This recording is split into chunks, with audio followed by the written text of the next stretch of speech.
my fellow Americans,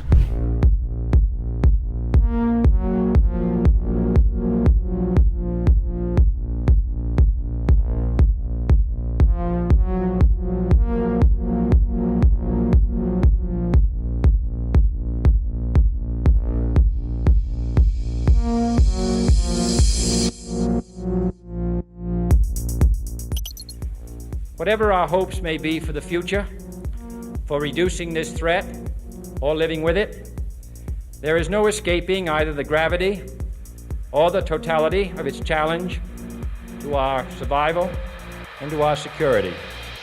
A challenge that confronts us in unaccustomed ways in every sphere of human activity. This deadly challenge imposes upon our society two requirements of direct concern, both to the press and to the President. Two requirements that may seem almost contradictory in tone, but which must be reconciled and fulfilled if we are to meet this national peril. I refer first to the need for far greater public information, and second, to the need for far greater official secrecy. The very word secrecy is repugnant in a free and open society, and we are, as a people, inherently and historically opposed to secret societies, to secret oaths, and to secret proceedings. We decided long ago that the dangers of excessive and unwarranted concealment of pertinent facts far outweighed the dangers which are cited to justify it. Even today, there is little value in opposing the threat of a closed society by imitating its arbitrary restrictions. Even today, there is little value in ensuring the survival of our nation if our traditions do not survive with it. And there is very grave danger that an announced need for increased security will be seized upon by those anxious to expand its meaning to the very limits of official censorship and concealment. That I do not intend to permit to the extent that it's in my control. And no official of my administration, whether his rank is high or low, civilian or military, should interpret my words here tonight as an excuse to censor the news, to stifle dissent, to cover up our mistakes, or to withhold from the press and the public the facts they deserve to know.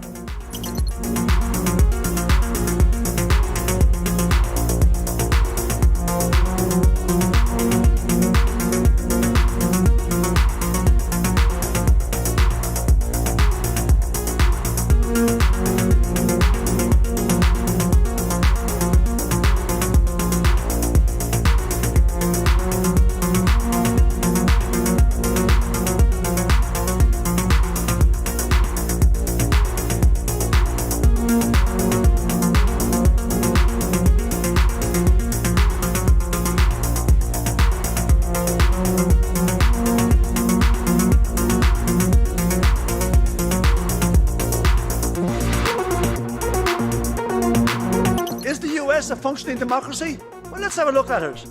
It costs $2 billion to become president. They have 25% of the total prisoners in the world. They spend over $800 billion a year on arms, which is more than most of the world put together.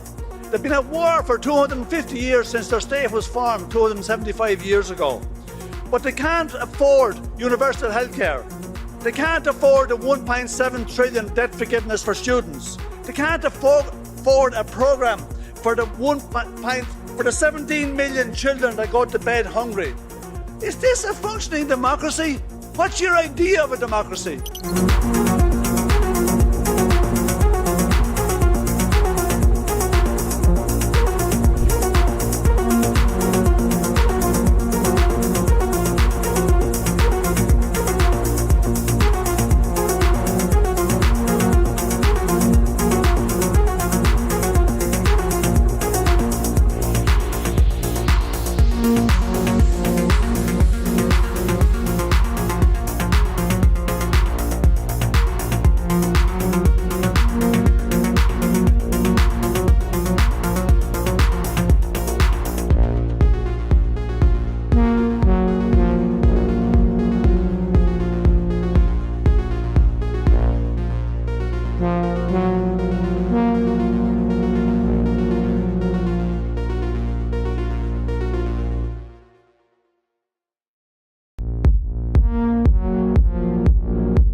you would know this this is a bit of an aside, but in terms of how you think about problem sets, when I was a cadet, what's the cadet motto at West Point? You will not lie, cheat, or steal, or tolerate those who do. I was the CIA director. We lied, we cheated, we stole. It was like we had entire training courses.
It would have been more appropriate for Mr. Trudeau, Prime Minister of Canada, to address this House according to Article 144, an article which was specifically designed to debate violations of human rights, democracy, and the rule of law, which is clearly the case with Mr. Trudeau.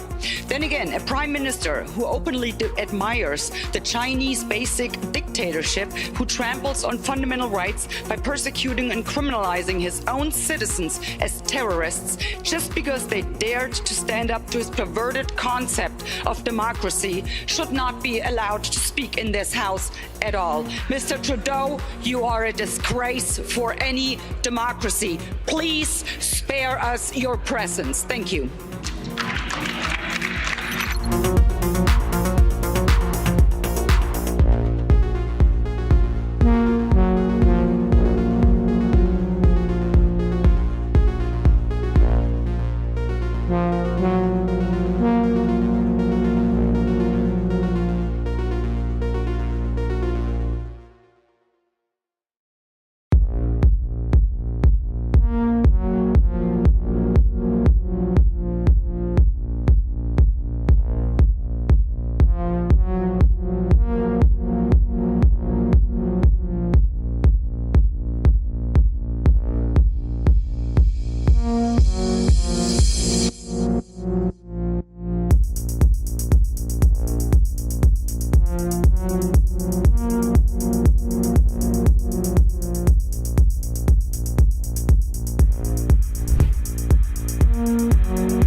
become involved when disinformation poses a threat to the security of our country.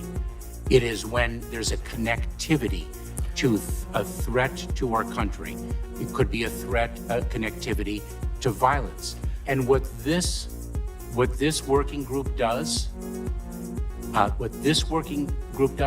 is precisely what I would think you would want it to do, which is to take a look at the work, the disinformation work that our department has done and ask the following questions. Do we have policies? Do we have guardrails? Do we have standards? But here's the problem. We can't even agree. We can't even agree what disinformation is. You can't even agree that it was disinformation, that the Russians fed information to the Steele dossier. If you can't agree to that, how are we ever going to come to an agreement on what is disinformation so you can police it on social media? Senator, I have 2 points, if I may finish.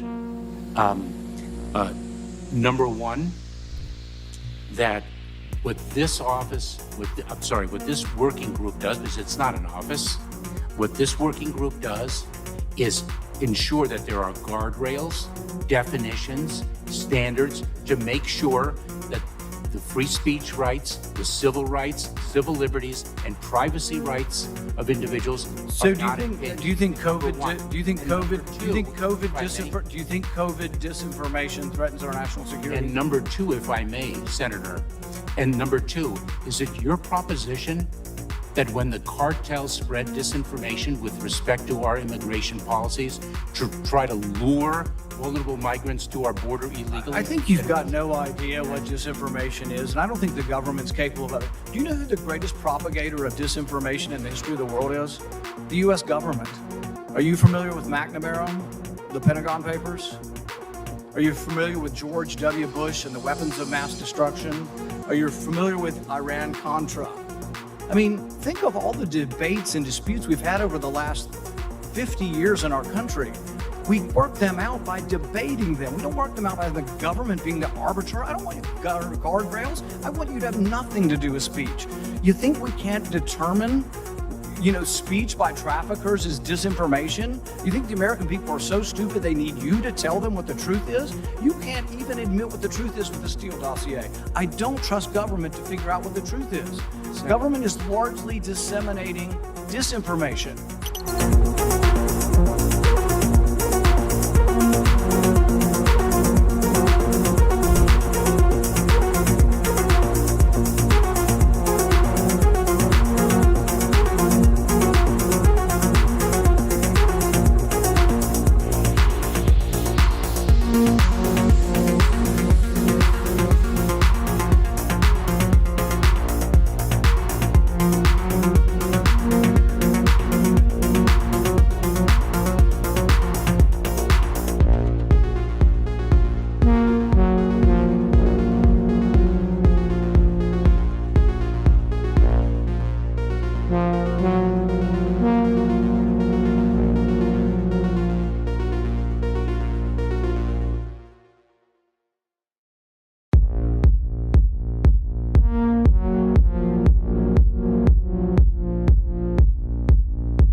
Rationality belongs to the cool observers, but because of the stupidity of the average man, he follows not reason but faith, and the naive faith of the proletarian requires necessary illusion and emotionally potent oversimplifications, which have to be provided by myth makers to keep the ordinary person on the right course.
colleagues, but the answer to war is not more war, it's peace. And peace isn't delivered by the barrel of a gun, it's delivered by diplomacy, by dialogue. You can wish away your continent's history, but we share a continent with Russia. We will sit down with Russia. There will be a negotiated peace, and this organisation should be promoting it earlier rather than delaying it and making sure that more Ukrainians die. Your feigning of sympathy rings hollow. It makes me sick, to be honest with you.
We had a good discussion on ensuring global energy security and adequate oil supplies to support global economic growth, and that will begin shortly. I'm doing all I can to increase the supply for the United States of America, which I expect to happen. The Saudis share that urgency, and based on our discussions today, I expect we'll see further steps in the coming weeks. Are you worried about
Well, one of the four principal functions of the CIA is to gather intelligence and ideally forward it to the president, the users of information, the policymakers, as they say.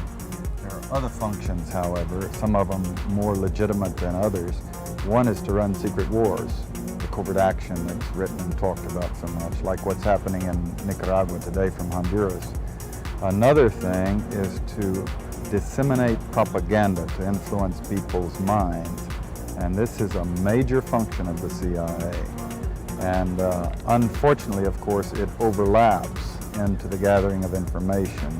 You have contact with a journalist, you will give him true stories, you'll get information from him, you'll also give him false stories. For example, in my war, the Angola war that I helped to manage, 1/3 of my staff was propaganda. Ironically, it's called covert action inside the CIA. Outside, that means the violent part. I had propagandists all over the world, principally in London, Kinshasa, and Zambia. We would take stories which we would write and put them in the Zambia Time, and then pull them out and send them to a journalist on our payroll in Europe. But his cover story, you see, would be that he'd gotten them from his stringer in Lusaka, who had gotten them from the Zambia Time. We had the complicity of the government of Zambia, Kenneth Kaunda, if you will, to put these false stories into his newspapers. But after that point, the journalists, Reuters and AFP, the management was not witting of it. Now, our contact man in Europe was, and we pumped just dozens of stories about Cuban atrocities, Cuban rapists. In one case, we had the Cuban rapists caught and tried by the Ovimbundu maidens who had been their victims, and then we ran photographs that made almost every newspaper in the country of the Cubans being executed by the Ovimbundu women who supposedly had been their victims. These were fake photos? Oh, absolutely. We didn't know of one single atrocity committed by the Cubans. It was pure, raw, false propaganda to create an illusion of communists, eating babies for breakfast and that sort. Totally false propaganda.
I can no longer remain in today's Democratic Party that's under the complete control of an elitist cabal of warmongers who are driven by cowardly wokeness, who divide us by racializing every issue and stoking anti-white racism, who actively work to undermine our God-given freedoms that are enshrined in our Constitution, who are hostile to people of faith and spirituality, who demonize the police but protect criminals at the expense of law-abiding Americans, who believe in open borders, who weaponize the national security state to go after their political opponents, and above all, who are dragging us ever closer to nuclear war.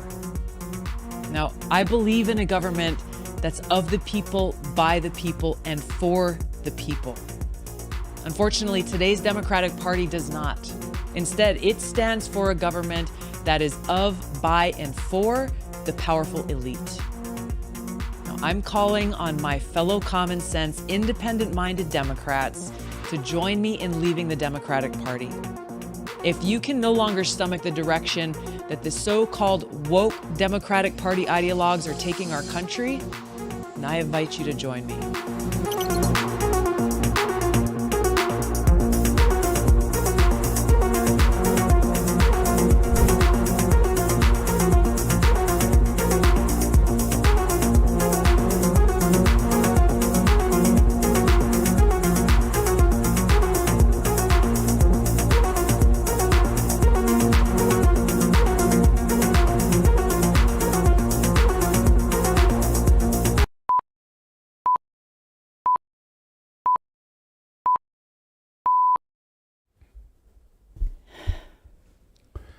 Welcome into Redacted on this Wednesday. I'm Clayton Morris. I'm Natali Morris. And who almost didn't make it tonight. She was going to be bowing out because we have a little girl who's sick. But Natali so if pulled you it hear together. a bell, she's got one of those like diner up bells, the order up. Order up? Like no, but she's asleep right now. Yeah, they hit the bell if they So- wake up, and I'm going to dash right out of here, even if it's mid-sentence.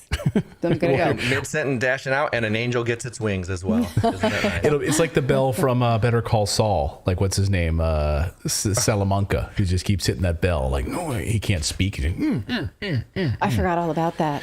Yeah. So, no, that's what. But when we were kids, my mom gave us a bunko bell, where it was like you would ring it in case we were going to get sick or something. If she would run to the opposite side of the house. Mine is slightly less annoying. But anyway, if you hear that bell, I'm out of here, and All right. Clayton will take it from there. All right. Well, we've got a very busy show for you on this Wednesday. And by the way, I just want to say thank you to all of you. For the month of October, we've now passed, just for the month of October, 40 million people watched Redacted in October. That's amazing. 40 million. So I just want to say thank you to all of you seeking truth. This is the show where we hold powerful people to account, and we are seeking the truth together. We don't have all the answers, but our goal is not to be fed by the mainstream media and all of the corporate bureaucracy and these government politicians who are all mostly corrupt. So our goal here is to seek the truth, cut through the smoke, and that's what we're doing on this show. So much love to all of you for being a part of our amazing community here. Thank you, thank you, thank you. So with that being said, we've got an amazing show for you lined up tonight. We're going to be looking at some very interesting news as it relates to NATO forces amassing in Ukraine. What the hell is going on? We've got a special guest, Colonel Douglas MacGregor, is going to be joining us in just moments on that story and looking at the very latest on Putin, the mobilization continuing, not falling behind, in fact, ready to go. So are we about to see all-out war between NATO forces and Russian forces? Plus, new documents confirm that the FBI was in on it. And by in on it, I mean they were in bed with the Canadian government to track and monitor the trucker convoy that happened earlier last winter. We're going to talk about why would the United States FBI want to track Canadian truckers? It's an interesting question, and we're going to tell you all about it. And this is a spoiler alert, we have more questions. There are more questions than answers. Well, and how involved was the Trudeau government in all of it? There's another major part of the story we're going to look at. We're also going to look at a bombshell story from the United States military and whistleblowers from the United States military coming forward in a major lawsuit and on vaccine-related adverse effects. And what exactly happened to the 80,000 or so members of the military who said, no, we are not going to take your forced vaccine, and we are going to either be grounded, meaning not be able to fly our jets anymore at a time when the U.S. military recruitment numbers are way, way down. So we've got some bombshell information on these adverse effects from these U.S. military whistleblowers. You do not want to miss that. And former Secretary of State Mike Pompeo has been served with papers for his role in spying on Julian Assange, who is still not free. We continue to advocate for his freedom here on this show, but at least we know that people who were responsible for persecuting him will be held to account in some measure. We'll talk about what this lawsuit actually means. All right, it's time to get uncomfortable, everyone, and that means Redacted starts right now.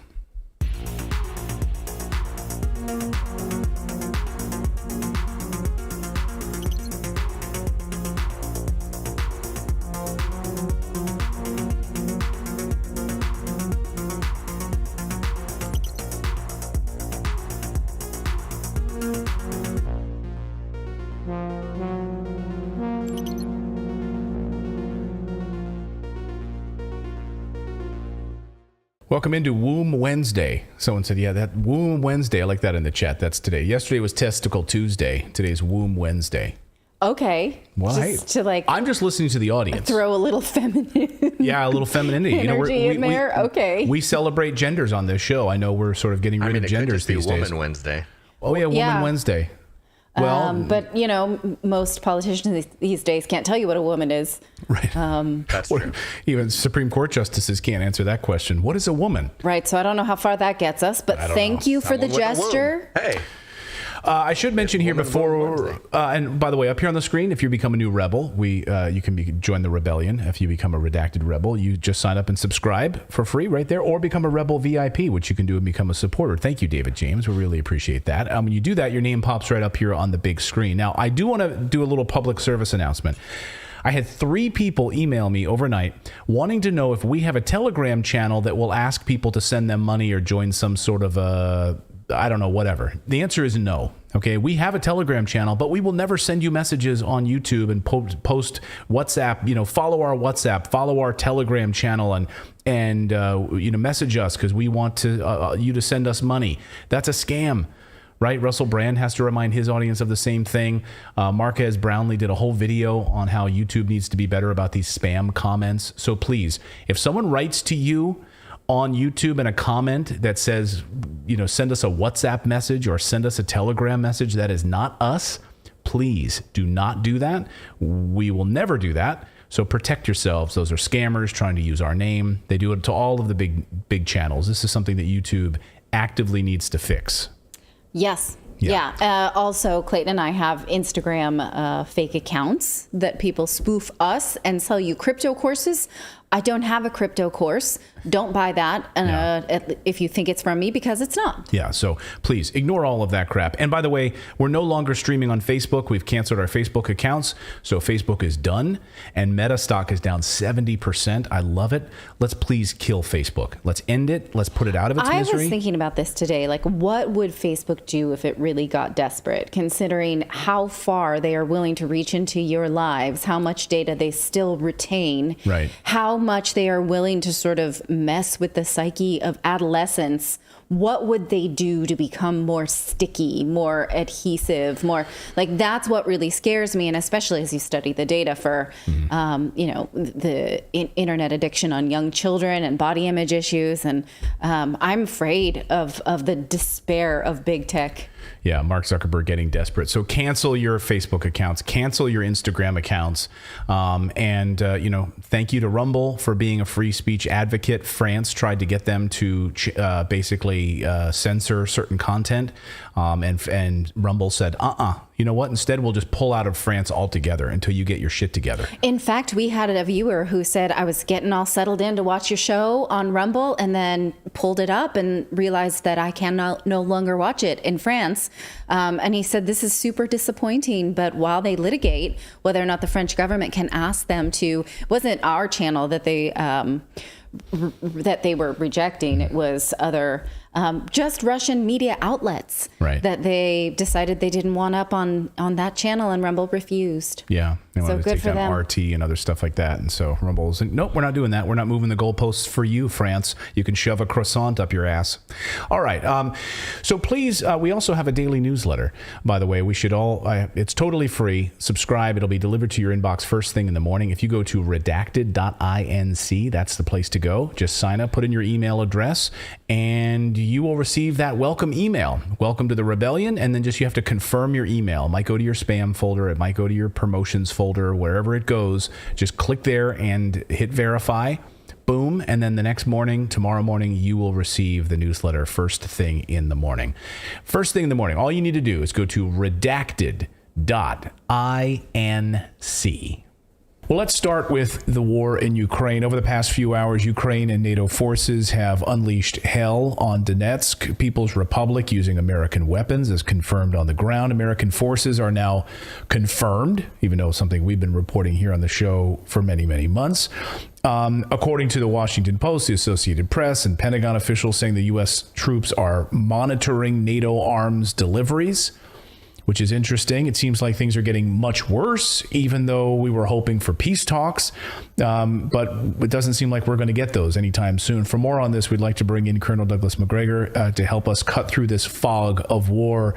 Colonel, you've been spot on in your assessments of what is about to unfold. And it seems over the past 24, 48 hours, things have gotten very bizarre. Can you help us cut through some of the disinformation that's floating around out there? What is the truth at this hour?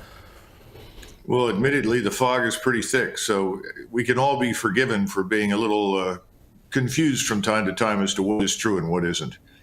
We know, for instance, that last night, perhaps as many as 100 missiles were fired by the Russian forces. At least 50 to 60 of them penetrated Ukrainian air defenses and wiped out another substantial portion of the Ukrainian power grid. In fact, today, a spokesman for Zelensky pointed out that unless there are serious attempts made to prepare for the winter and improve the situation in Western Ukraine, they may have to evacuate whole cities where there is no power. The country is literally operating in the dark. So this doesn't bode well for Ukraine. At the same time, almost completely unrelated to this reality of Ukraine's descent into chaos because there is no energy, you have this strange announcement that we're suddenly sending, after 8 months of no accountability, a few hundred soldiers under a brigadier general into Ukraine with the mission of somehow or another tracking all of the equipment that's being sent. Well, we already know that large quantities of the equipment are being sold off to others around the world, including ISIS. What is this really all about? I mean, we've been at this for 8 months. We've spent $65 billion, and now suddenly we're worried about accountability. This is beginning to look a little like an advance party for this very dangerous proposition that a multinational coalition of the willing, a force of perhaps 50, 60, 70, 80,000 Western troops will eventually go into Western Ukraine. This was floated, as you know, a couple of weeks ago by General Retired Petraeus. Right. And people at the time tended to dismiss it. I said, no, you've got to take this very seriously. He wouldn't say it unless others had urged him to do so. So I think this may have something to do with it. We don't know how many Americans, contractors in uniform and so forth, are already in the country anyway. But if this is what I think it is, there's also another rumor floating around inside the Beltway. It hasn't been officially announced, but I think it may be, that we're actually talking about standing up a Russian government in exile. Now, if you're interested in coming to some sort of arrangements with Moscow, wow. First of all, don't put together a multinational force to intervene, because the Russians have already said, if you do this, we'll destroy it effectively. So if we go in there, we're going to be at war with Russia. Perhaps the multinational force is designed to try and drag NATO as an alliance into this war that the Europeans, frankly, would otherwise not want to fight. And the second thing is, if your purpose is not regime change, as stated by President Biden, why would anyone even consider the idea of setting up a Russian government in exile? If any of this is supposed to promote peace, understanding, whatever you want to call it, let alone an agreement with Russia, I'd say none of it works. It's a disaster. Well, you have President Putin over the past 24 hours as well coming out and saying, look, we had a framework in place in Istanbul, right? That all got thrown in the trash at the moment that the UK and the United States basically threw in and said, no, we're no peace talks. So there's really nothing on the table at this hour, even though we keep hearing from Moscow that they would like to have discussions and they're open to it. But time is running out. And so I want to dive a little deeper into this advanced party idea, because as you said on our show a few weeks ago, once the ground freezes and once Russia is able to move its tanks and start this massive military operation of 400,000 troops, it's game over. So what is the United States preparing or NATO forces an advanced party? What exactly would that look like to you? When we talk about an advanced party in the military, any unit, before it moves into a quote unquote assembly area, before it goes to an area where it might fight, it sends a small number of officers and soldiers and non-commissioned officers to examine the area and look for good places to establish positions, good places to set up assembly areas. For instance, I was part of the advanced party for the 2nd Armored Cavalry Regiment back in 1990 before we deployed to Saudi Arabia. I went down 2 weeks early with others, and we went into the desert and scouted the area and looked for places where we could set up. Ultimately, we used them. It doesn't take very many people to do that. The other problem with this 200 or 300 man contingent under the 1-star is, why would they need a 1-star? In fact, why would they need anybody in uniform at all? Most of the time, inspectors are in civilian clothes because they're designed not to alarm and provoke either the host country or potential opponents. So it's perfectly logical to say that these people are looking for areas where they could set up, where they can establish power, where they can fuel themselves, where they can sustain themselves, live. And I don't know what else you could point to, because the notion that they are going to track in an area the size of Texas all of the equipment, at least 40% of which is being sold off and sent to other countries, is absurd. I don't see it happening. So some of the reports we're hearing, and you can confirm this on your side as well, is that Kherson specifically, there's a mounting of forces in that area. More evacuation orders have been ordered on the Russian side. Where do you think this advanced party might find the most opportune place to set up? And ultimately, then what's the end game then? Is it the United States and NATO amass tens of thousands of forces in that area and move into the 4 annexed regions, the Donbass? No, I don't think so. I think it's more likely that they'll stay west of the Dnieper River. And one of the points that's being made is that these forces, if they go in, will stay out of artillery range. The same thing is true for these inspectors, that they will not go forward where they might come under fire by Russian forces, that is, within artillery range. The problem with the notion of outside of artillery range is it excludes the tactical and theater ballistic missiles and cruise missiles, which the Russians have thousands of, carrying up to 1,000-pound conventional warheads, conventional explosives. These are pinpoint accurate in their destinations. So frankly, from the moment you step over the border from Poland into Ukraine, or over the border from Romania into Ukraine, you could be targeted. And we tend to forget that just as we have space-based and terrestrial intelligence gathering assets, in other words, satellites and unmanned systems, so do the Russians. The notion that you're going to fool anybody, sneak in over the night and set up somewhere in Western Ukraine with impunity is crazy. If we go into that country, we will come under fire. And frankly, if you're a Russian, you know this is quote unquote multinational, your first instinct is to destroy the U.S. forces, who are ultimately leading it, who are the core element of the force, as well as U.S. command and control, which is effectively NATO command and control. NATO has no independent command and control, intelligence, surveillance, reconnaissance, none of it. It's all dependent upon us. So this is an invitation to direct war with Russia. It's unbelievable, because as we sit here, we're not hearing anything out of Washington about this. There's really no discussion at all about it. All we keep hearing in Pentagon briefings is these are the new advanced systems that we are sending to Ukraine, Vampire anti-drone systems. You've talked about a number of different specialty heavy weapons that you were talking about a few weeks ago. Now we're hearing that those are being ramped up to being moved into Ukraine as well. So we're not hearing anything from Washington about this. And what happens, Colonel, once American soldiers start arriving in coffins at Dover Air Force Base? Well, it depends on your perspective. I think the assumption is potentially inside this administration that if they go into Western Ukraine and our forces do come under fire and American lives are lost, that there will be, quote unquote, a rally round the flag effect inside the United States, and everyone will clamor for war with Russia. You know, it's happened before. I mean, if we go back to Pearl Harbor, I mean, quite frankly, Pearl Harbor was something that everyone knew was inevitable as soon as the oil embargo was imposed on Japan.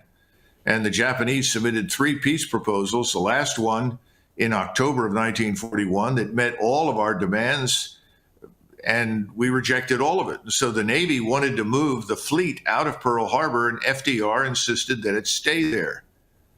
Now, as a result, the United States, if you look at the polling data, which was overwhelmingly opposed to entrance into war in Europe, was then left with no choice, a fait accompli. But this is not Pearl Harbor. Western Ukraine is not Pearl Harbor. It is not part of the United States. It's not territory that we protect. It is not an extension of NATO. And so if we do this, I think they're making a mistake. I think a lot of people are going to be suspicious and say, well, wait a minute, what are we doing in Western Ukraine anyway? But I suspect they're betting that they might be able to get what they want, which is a direct military confrontation with Russia. We haven't even talked about the nuclear dimension. Well, yeah, let's talk about that side of this. Yeah, because my fear has always been that there is no danger of the Russians employing nuclear weapons. They don't need them. This is something nobody understands anymore. We haven't really needed nuclear weapons on any battlefield in any military confrontation for decades, because we all have precision microcircuitry that guides all of these missiles and artillery rounds and everything else to the target. The reason we had nuclear weapons on the battlefield for many, many years for potential use was to ensure that if we launched at a target, it would be destroyed, because we didn't have to hit it per se. We could hit near it, and that would cause so much damage that you'd achieve your aim. That's gone. Neither we nor the Russians really need nuclear weapons. But my concern has always been that if we go into Western Ukraine and we take heavy casualties, and the Russians decide, well, that's the end of it, no more nonsense, and just roll us up. In other words, really roll right into contact with us and roll up to the border with Poland or Romania, that people in Washington will say, well, we have to use a nuclear weapon, because if we don't, we will be seen as losing. Remember, every time that Stoltenberg has talked, he says, well, NATO cannot lose this war. If this war is lost and Ukraine does not prevail, that will be seen as a loss to NATO. Well, if you're going to take that position, then the nuclear option does loom in the background. Hopefully there are people with common sense in Washington and understand that is not an option, because the use of any nuclear weapon, if we say, well, this is a small nuclear weapon, that's okay to use. It's only 5 kilotons, right? Which is maybe half the damage of Hiroshima. That's okay to use that. We're insane, because the Russian will look at this and say, oh, they're using nuclear weapons, launch a first strike.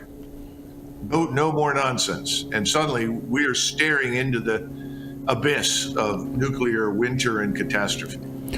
What does a confrontation with Russia look like at this moment, and whether or not NATO forces are involved or not? We hear, I'm curious your assessment now of the 300,000 and these, arguably a few weeks away, maybe a few days away from ground freezing and this mobilization unfolding.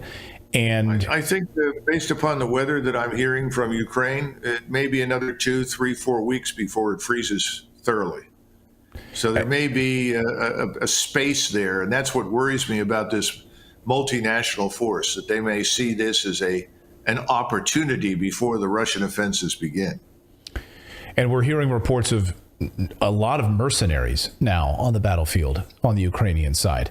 Is that indicative of the fact that the Ukrainian army is all but destroyed? Yeah, their manpower is almost exhausted. What's interesting to me is to hear people in NATO say, well, the Ukrainians have limitless manpower, as though every human being who is a man, and potentially even women, can somehow or another be dragooned into fighting. They've already got problems with desertion. They've got problems with people that refuse to fight. They've had units up and down the line in front of Kherson and all the way up to the Russian border saying, we're not going to attack anymore, because to attack these Russian defenses is suicidal. And indeed, they're correct, it is.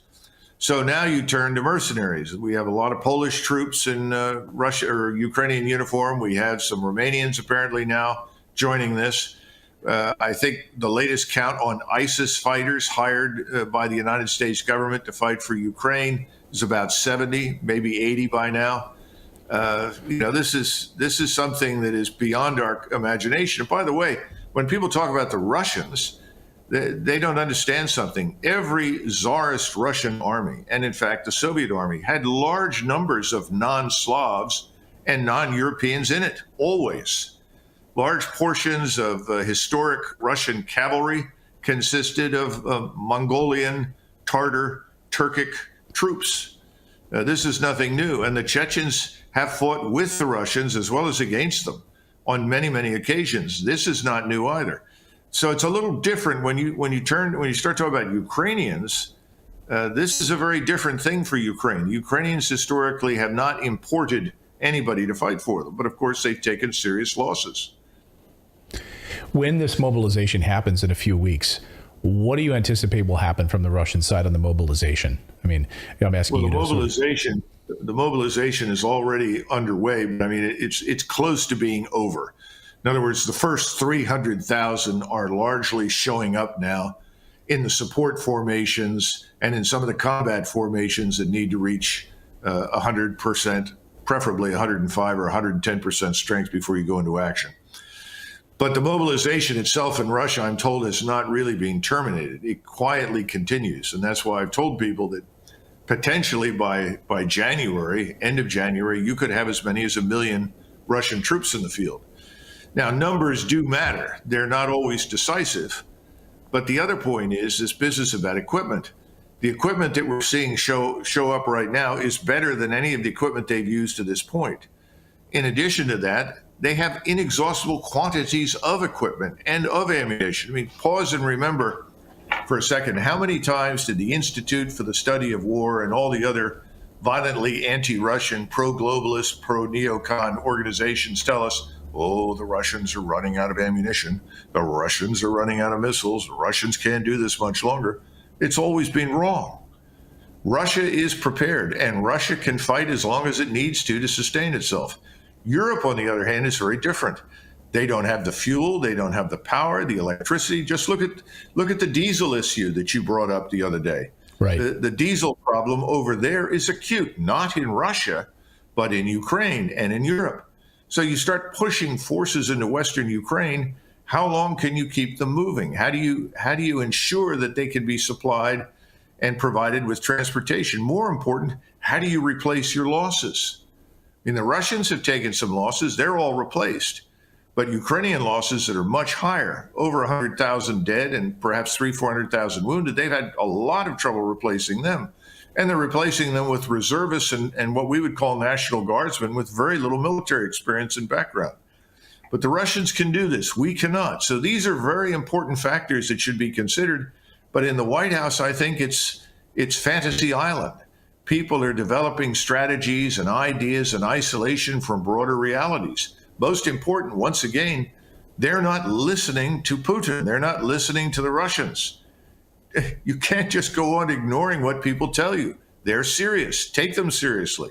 And don't assume that because we're Americans and we cross into Ukraine, no one will shoot at us. That's absurd.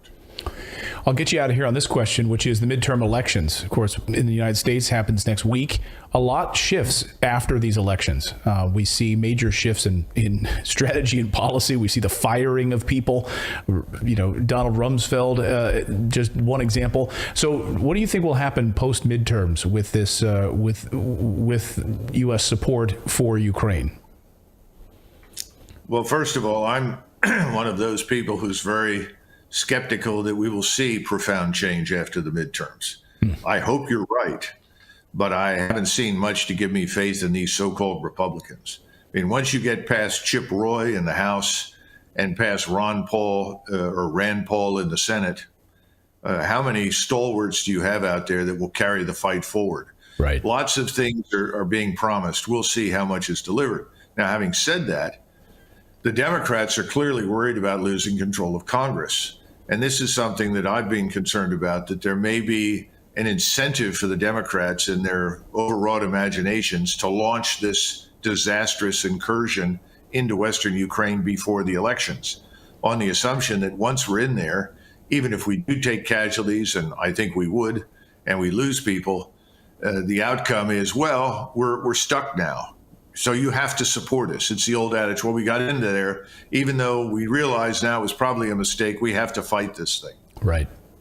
Right. Don't vote for John Kerry. Vote for me. We're George W. Bush. We're the ones that got us into it. So you got to see us out of this mess. That's what I'm worried about, too. And we only have a few days left to find out what's going to happen there. Colonel, we really appreciate you joining us. Your insights are fantastic. And I encourage all of our viewers, we'll link up your articles. Your writing is equally as fantastic, and we cite it often here on the show. So thank you for what you're doing, being a clear-headed voice, trying to cut through this fog right now. We appreciate it. Thank you, Clayton. And he writes at the American Conservative. So thanks to Colonel MacGregor on that great piece. He's got a piece coming out tomorrow that we should all check out as well. So thanks to all of our new rebels who subscribe. And I just want to say, all of you watching here and saying, great things about having the Colonel on and the great guests that we're able to have here. That's what we're able to do with independent journalism. Yeah. We don't have an agenda other than the truth. So thank you to all of you who are subscribed to the channel and a part of our great community. We've got a lot more news to get to here on this Wednesday. We're going to be talking about the dictator to the north, that is Justin Trudeau, and what kind of cozy relationship he had with the United States FBI during the trucker convoy. I don't think that's a past tense.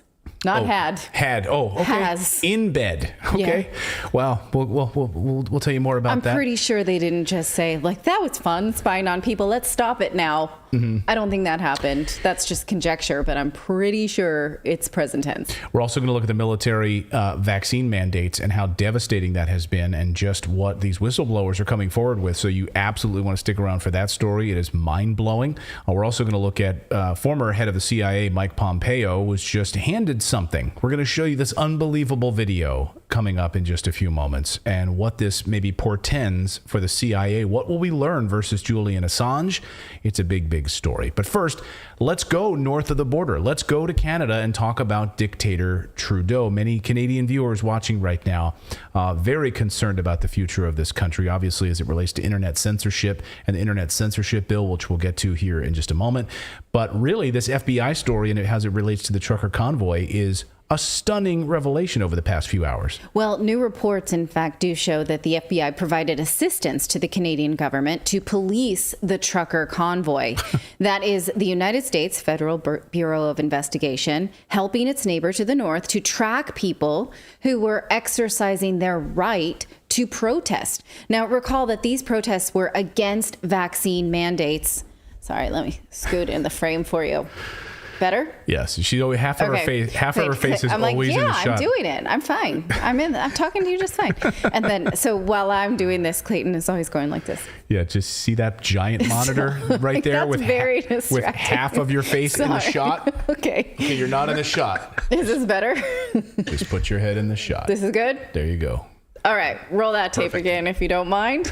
Okay. All right, so FBI, Trudeau, tell us about this report. Okay. Recall that these were protests last winter that were against vaccine mandates for truckers. These are people who barely get by in the first place, people who worked during lockdowns. In fact, we had a viewer who has a trucking company and says so many of his trucks are parked because of the diesel shortage, because of surging prices. We know they don't operate on huge profits anyway.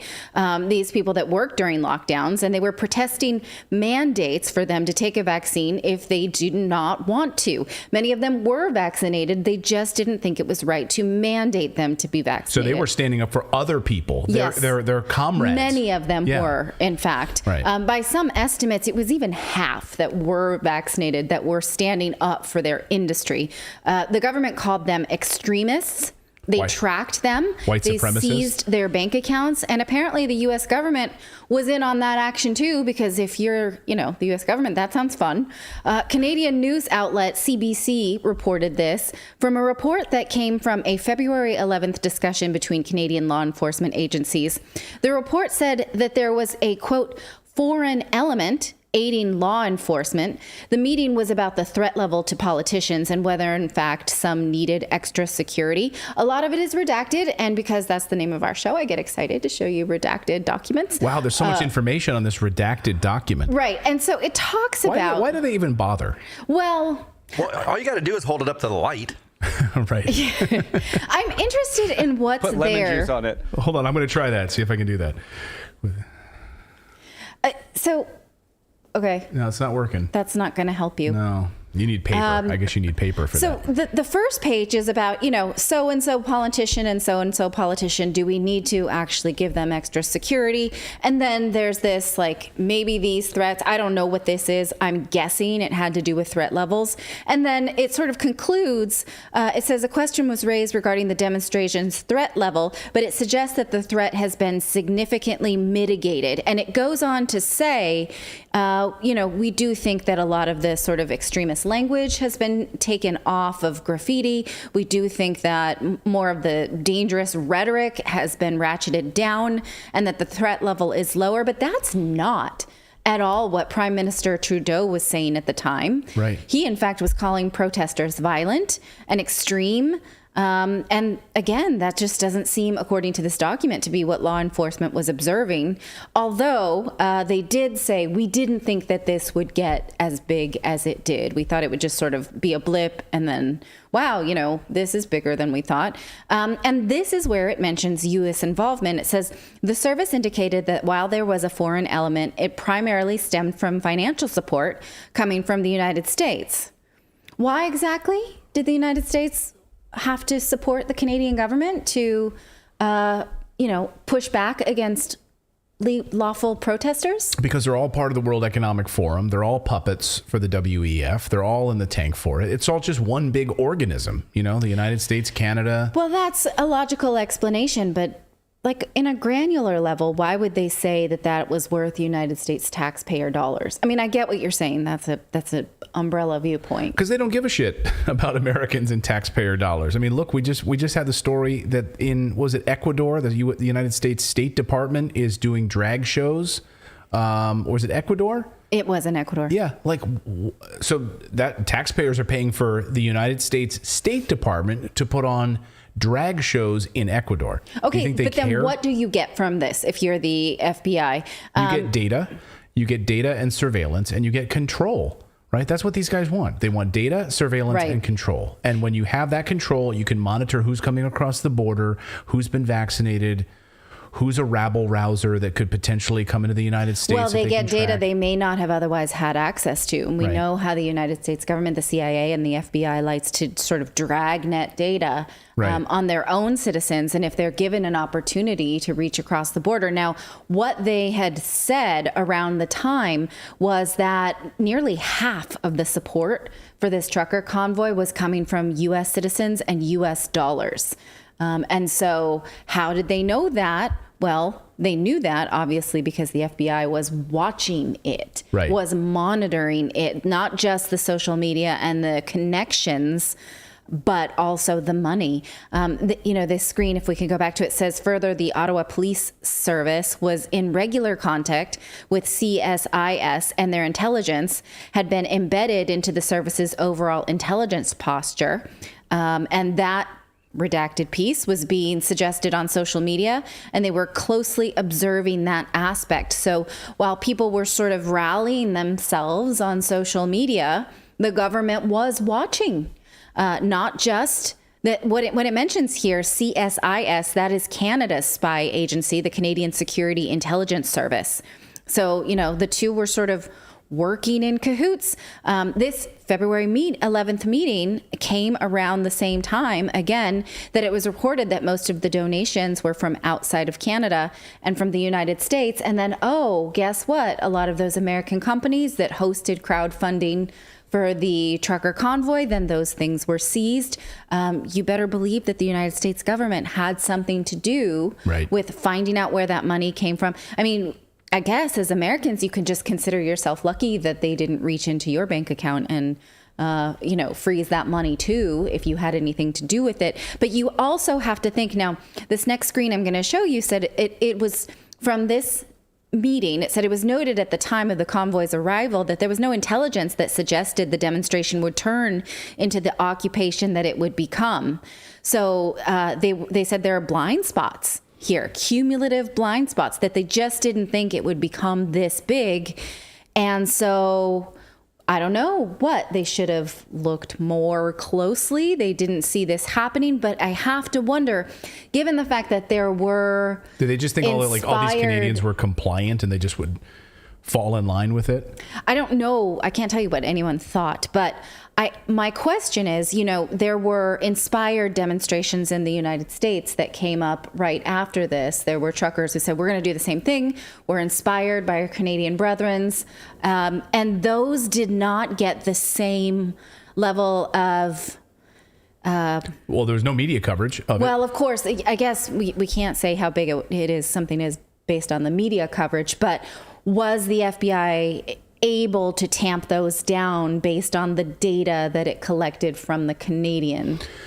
Yeah, I don't know how we would figure that out, right? I mean, it's just a question. Because it was pretty big. It rolled through Washington, and there just was no media coverage of it. Yes, and now that we know it didn't have the same duration. There weren't as many blockades put up. It didn't seem to stop down, regular life as it did in Ottawa.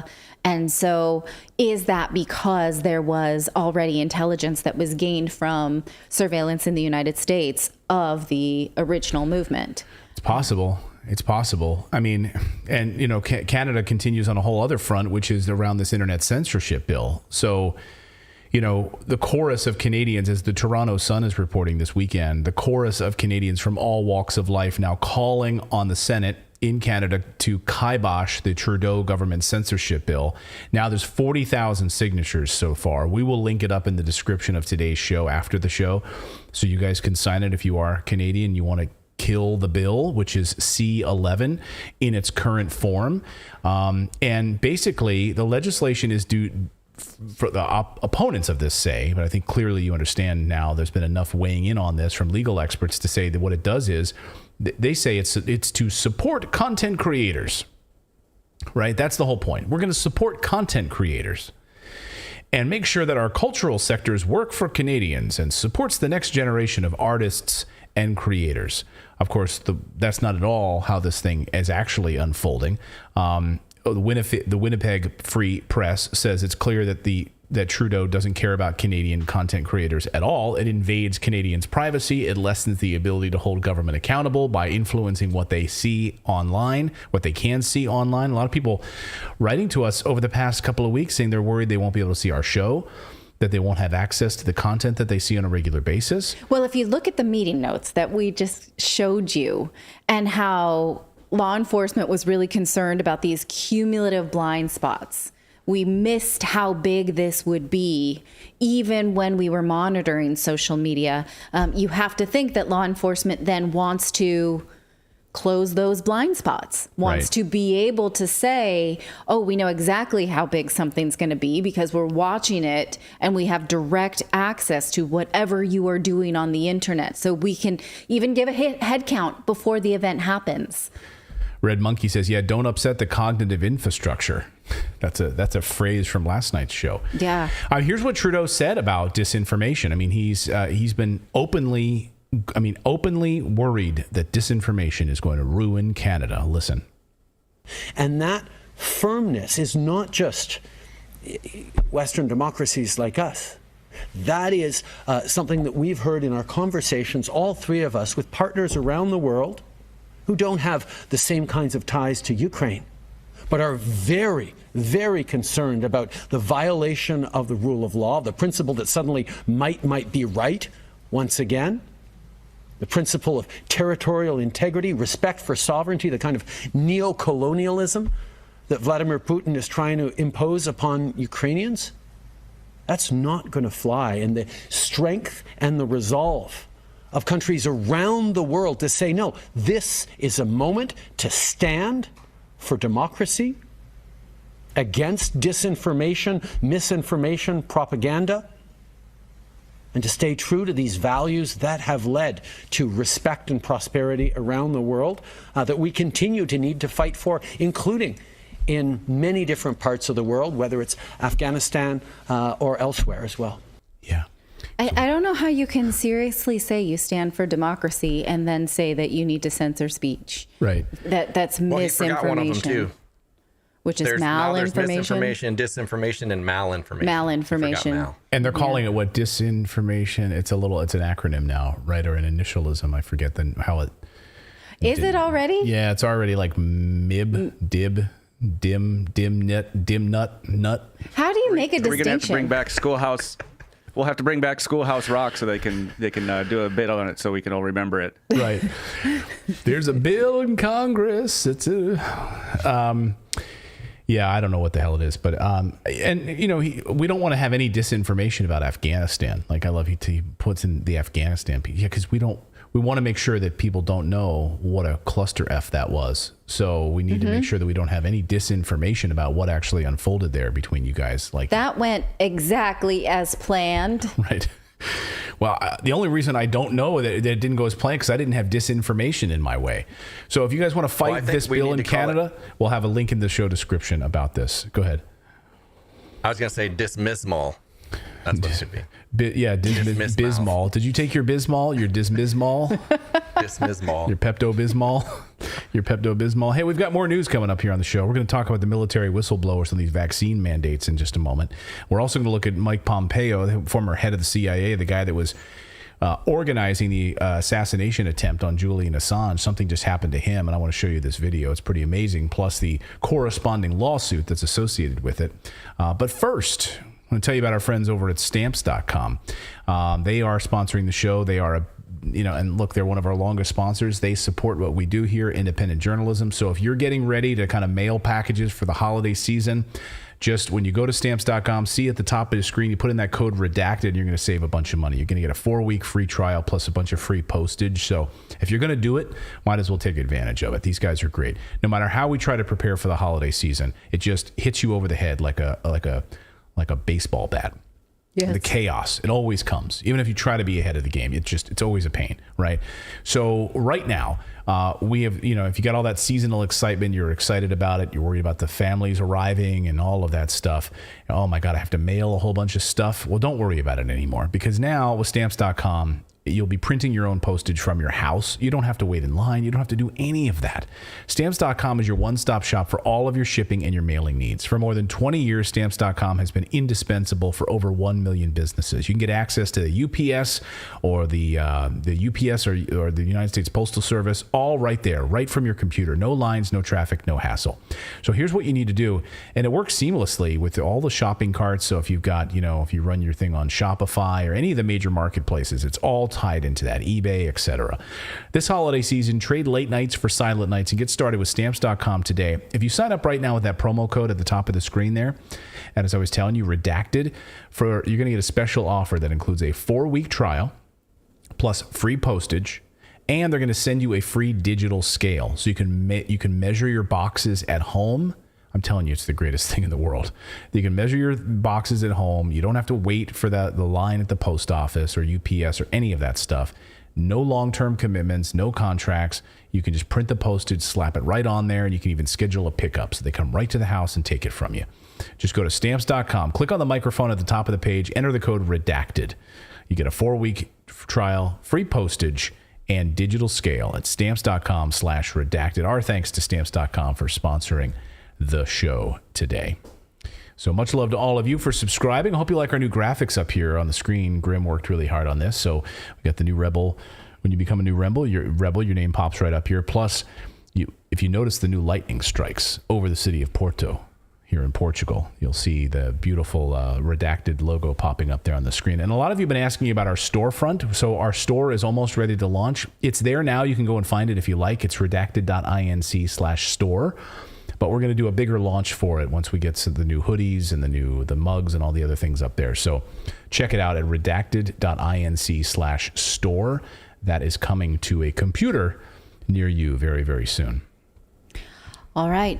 Well, several members of the U.S. military are now bravely coming forward as whistleblowers, risking their careers to reveal how the government is covering up adverse effects from the vaccine and the fraud that was perpetrated on the U.S. military being forced to take this. Many of them already have had consequences in their careers for speaking up at all or for refusing the vaccine. Many of them have been demoted or lost opportunities for promotion, right, that kind of thing.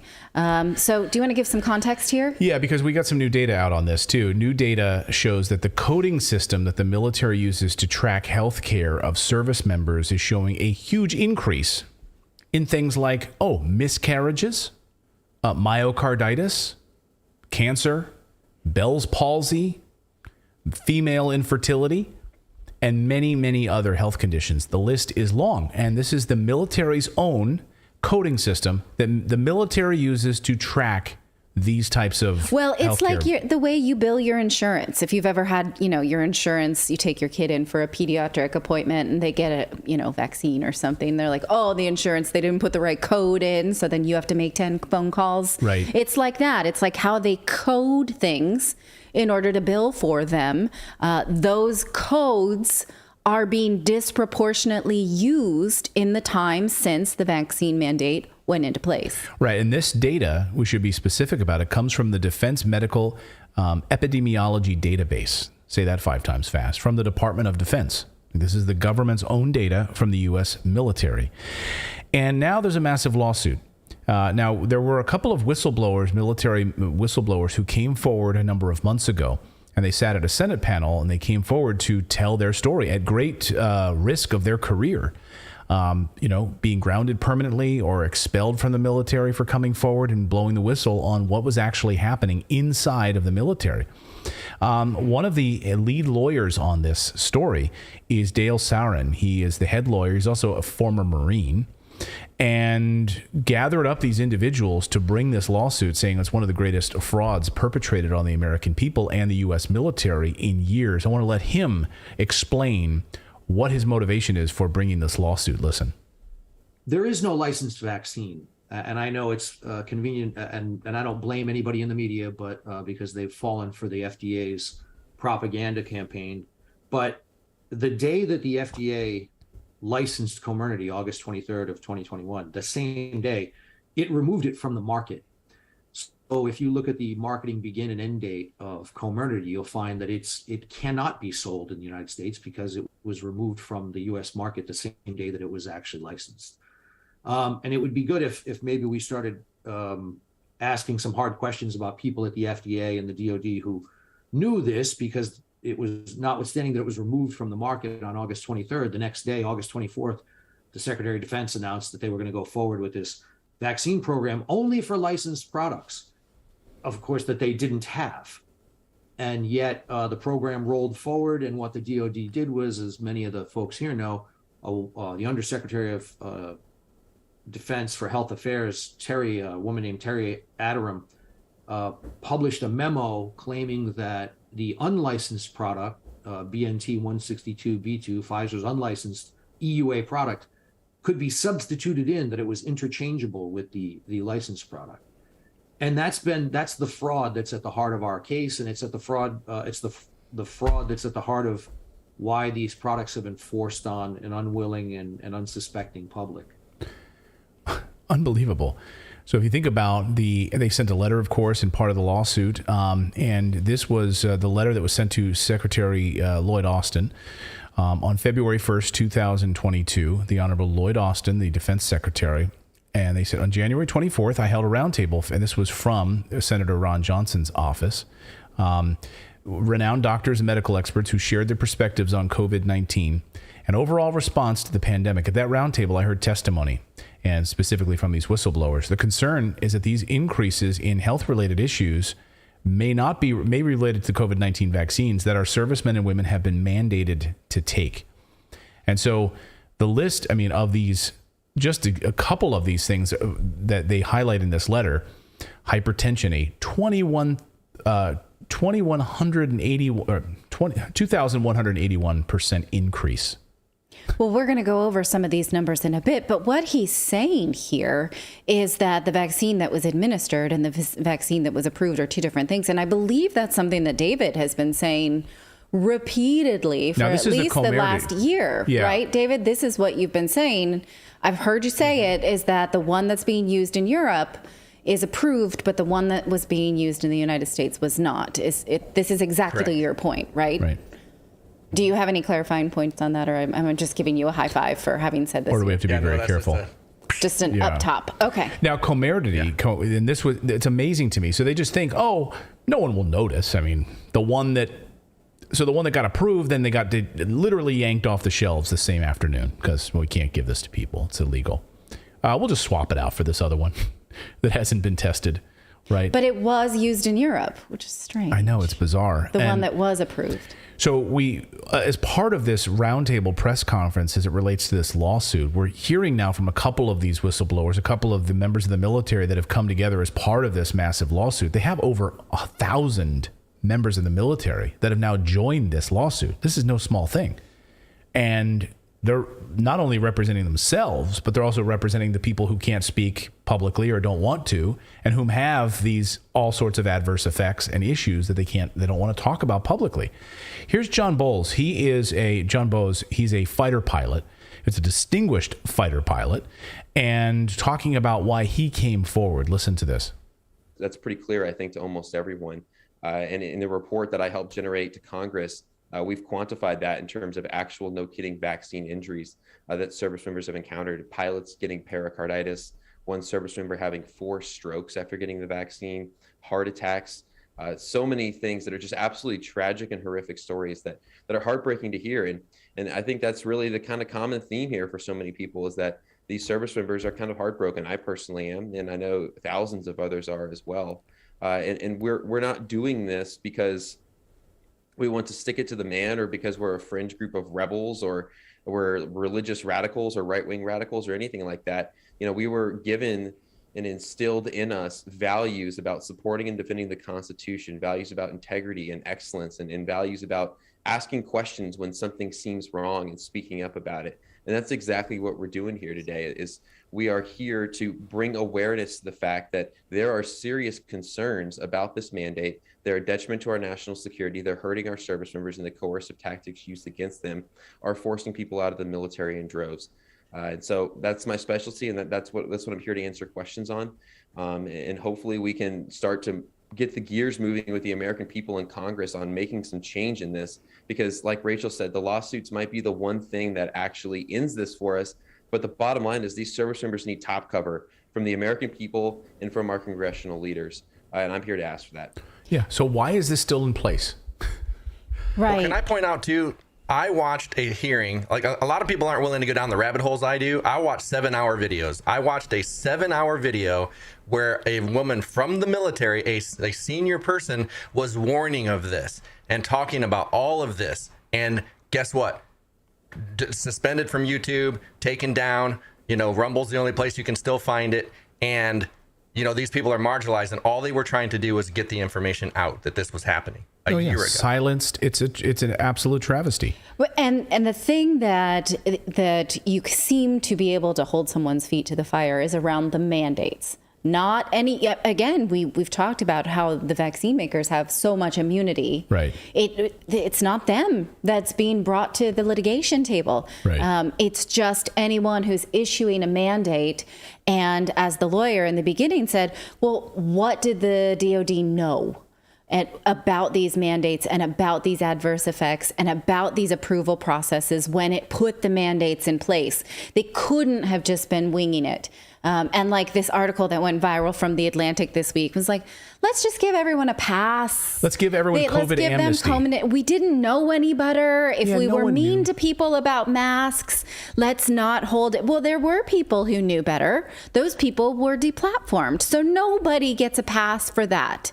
Most of us maybe get a pass for for maybe our collective behavior on the internet, like just wear a mask, whatever, because we were being tossed around like marbles.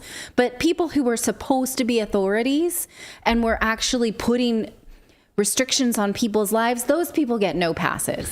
Here is the Atlantic cover piece. If by now you don't know about this story, I mean, it's unbelievable, right? So the Atlantic magazine wrote this piece called "Let's Declare a Pandemic Amnesty. We need to forgive one another for what we did and said when we were in the dark about COVID." And of course, this has gone viral because so many people are saying, no. The people that did this to my grandmother, and they will share a video of their grandmother, like not even sure where she is, trying to reach through a screen to touch her family. Awful. Like to the people that kept me from seeing my father, who was dying in the hospital and we couldn't go see him. Like, no, screw you. Absolutely screw you. David and Philip, the same with your grandmother. Awful, right? No, there's no COVID amnesty. And like, what do these people know? When did they know it? And what do they do to cover it up just for profits, right? To control people. And so this, one of the questions that came up during this hearing, or one of the questions that came up during this press conference that's part of this lawsuit, is the idea of infertility. Like, what about women? What about women who are in the military? Because we here on Redacted believe there is such a thing as a woman. They are biologically different than a man. Newsflash. And so that might be a concern to some women about infertility. And if we take this experimental thing that maybe is not proven anywhere, like, will we have adverse effects? Like, this hasn't been tested. Can we make sure that this is checked? Here's Olivia. She was one of the people that was a part of this press conference and who came forward. Listen to what she had to say about basically being grounded, blocked, and threatened with her job. I'd recommend that you go to the FDA website and pull up the community package insert, the information that comes, with the vials of vaccine. It specifically states that fertility was only tested on rats for women, and honestly, it was never even tested on men to determine, whether or not there's a negative impact. Carcinogenicity and genotoxicity were not tested either. So these are valid concerns that Pfizer points out in their product information to the American people.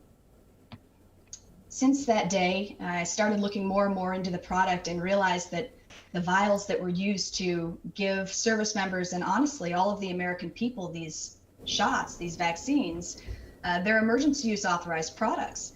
And under Title 21 and Title 10, the government can't legally mandate you to take these products. You always have the right to accept or refuse the products. I raised these concerns to military leadership, specifically stated that the mandates were illegal. And since then, that's resulted in the loss of my assignment to China. The military has taken away training opportunities. They've denied leave. All of my belongings were kept for almost a year. My family had to live out of 4 bags, the 4 bags we planned to travel to China with for an entire year. And honestly, I love my country. I joined the military to support and defend the Constitution, to ensure America, the American people remain safe. And it's my job as a naval officer to point out violations of law to military leadership. That's what I've been doing. That's what, nearly 80,000 military members like me have had to deal with, and that's why they, and who were out of a job. That sounds awful. That sounds awful. Awful. You want to go through some of the data? So this is some of the data. These are some of the specific things that came out in this military data. Right. So some of the things that they're saying had an increase in this coding system.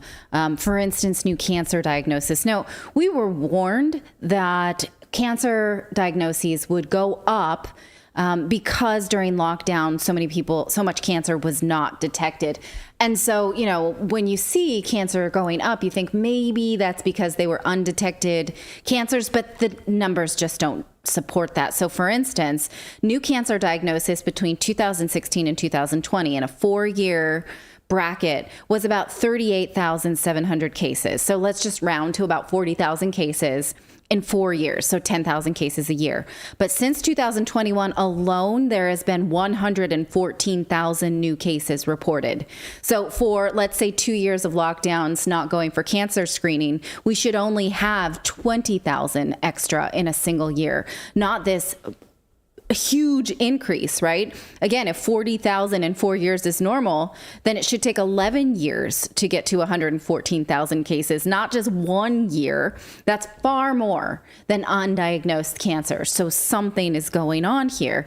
Again, these numbers were presented not only by the lawyers, but by Senator Ron Johnson when he hosted a panel about vaccine injuries in October. And here's a list of all of the pathologies that we talked about: nervous system disorders, multiple sclerosis, breast cancers, female infertility, pulmonary embolism, migraine, ovarian, testicular cancer. So these are things that we're not saying there's a causation, but we are absolutely saying there's a correlation here that deserves being looked into. And it's terrible that there's no appetite to do it outside of litigation. So Dale, could you imagine if that was, take those percentages and put it around gun violence? Imagine if it was that. If you saw an increase that high with gun violence, they'd be all over it, because it's a talking point that they can push. But the fact that, those percentages, that's crazy. 500-600%. Maybe, or if it were happening to Congress, then they would care. Yeah. Right. Yeah, I don't know. I don't think they're doing any. Well, who knows? Look at what's going on. Look what's going on in some of our biggest cities across the United States right now. Absolute disaster. So that's why you're going to see this crazy, a crazy red wave on Tuesday, perhaps, as Joe Rogan says. He thinks a red wave is coming. Dale Sarin, who is the lawyer on this case, he says we just want answers, and he really likens this to like Nuremberg. Absolutely, and I don't disagree with him at all. Listen. Yeah, we're not going to stop until we get the right result, which is this has to end because it's illegal. This is fundamentally what we stretched people's necks for at the Nuremberg War Crimes Tribunal. Same exact charges, in fact. There was an experimental smallpox vaccine during the trial of Dr. Carl Brandt, and that was, that was considered a crime punishable by death back then, to force someone to take an experimental medical product or procedure. And we appear to have just abandoned that notion by just slapping the label vaccine on something. So, yeah, right. So don't ask any questions. And Jim Cramer was. This is this is somewhat. It's tangentially related, because this is just how in the tank the media is for this, and how a part of the intelligence deep state all of these guys are running the show on mainstream media. So Jim Cramer. You know him from CNBC, right? He does that Mad on Money show. And, yes. And last week he was crying. I don't know if you saw that went viral. He was crying last week because he was really wanting everyone to buy a lot of Meta stocks and Facebook stock. And then that, of course, went belly up, and he was crying on the air saying I was wrong about it. For goodness sake. I apologize. I was wrong. Missed that one. But so he's back last night. Go ahead. I was saying he's popular on Reddit for like if like the Wall Street Bets crowd and all that stuff like that. They as like basically do the opposite of what he says in the stock market. It's probably smart. Yeah, you would have made a lot of money if you bet against Facebook.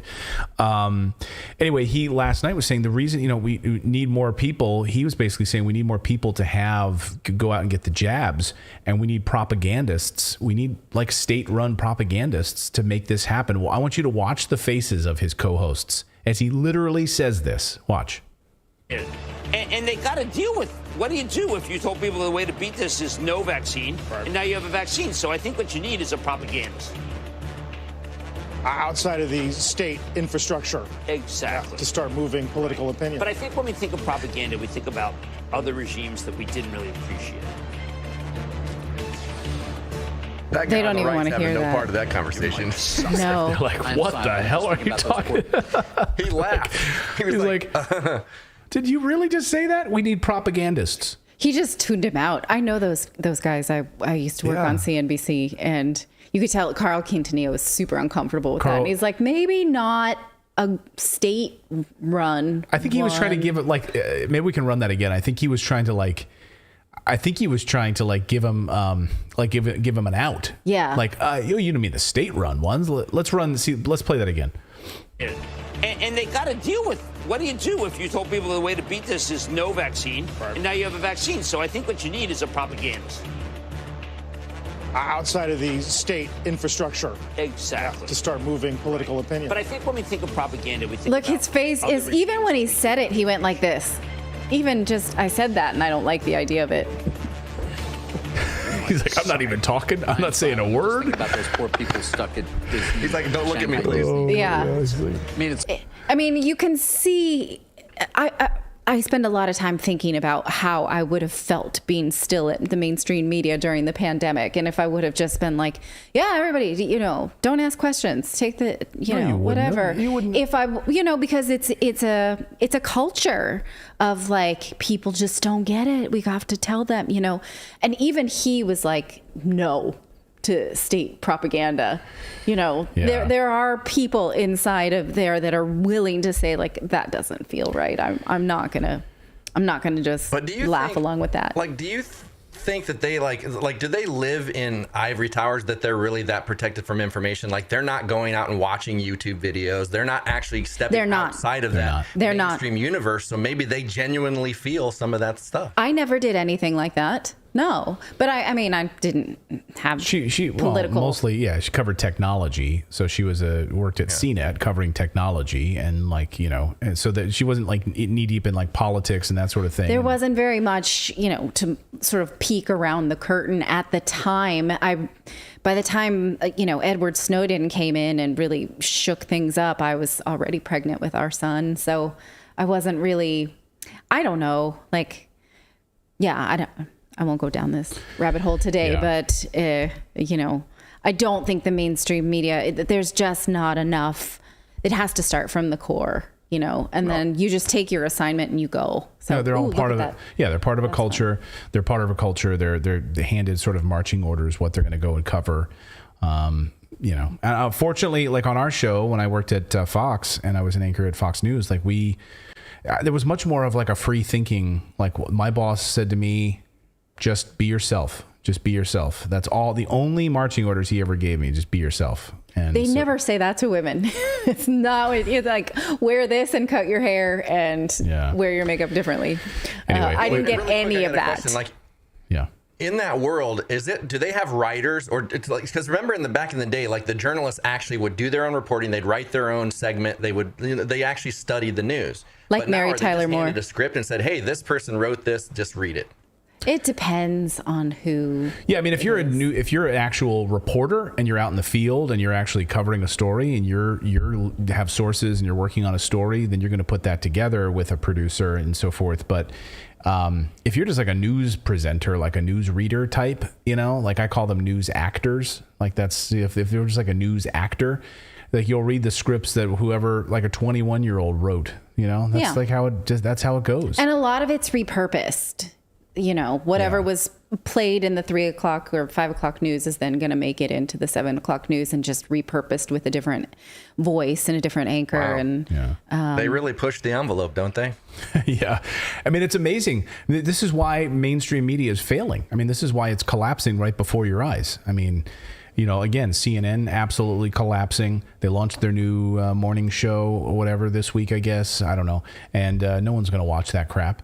The only reason anyone's even watching CNN is like it's on at the airport, and so people just glance when they walk by and they see Wolf Blitzer when they're getting a coffee and a scone on their way to a flight. That's the only time you're watching that crap. Yeah. So we thank you for supporting independent journalism and just hitting that subscribe button here on our channel because we don't have that agenda. I've always thought Wolf Blitzer's like watching Captain Kangaroo on Downers. He has the most monotone voice. I know, it's crazy. We're going to talk about this story. Yeah. On the Situation Room coming up next. We're gonna there's no change in his voice at all. Anyway, all right, we've got more news to get to. We're going to cover what happened with Julian Assange and Mike Pompeo, and it's a crazy story, and we're going to get there in a second.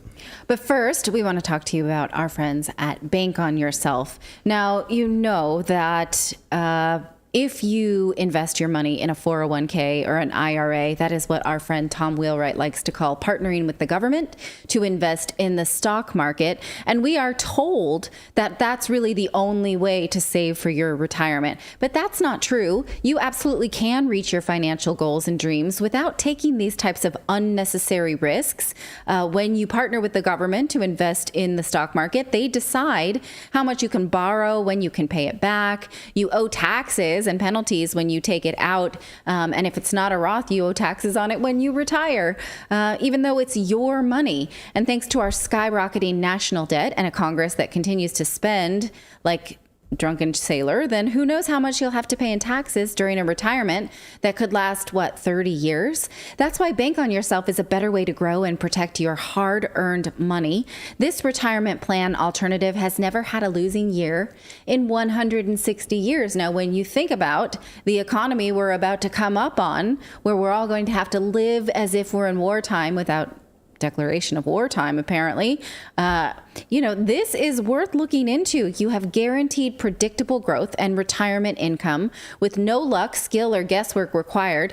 Your plan doesn't go backwards when the markets tumble, and both your principal and growth are locked in. Plus, you have tax-free retirement income, and you'll know what your tax rate will be in retirement: 0 under current law, which protects you from the upcoming tax tsunami. This is built-in inflation protection. Plus, you have peace of mind. So get a free report with all the details on how to do this at bankonyourself.com/redacted. Once again, it's bankonyourself.com/redacted. You get a free report with all the details on how the Bank on Yourself strategy adds guarantees, predictability, and control to your financial plan. Yes. So screw the banks. They're screwing you. So someone in our chat just said, well. screw the banks. I mean, they want all the control, and unbelievable.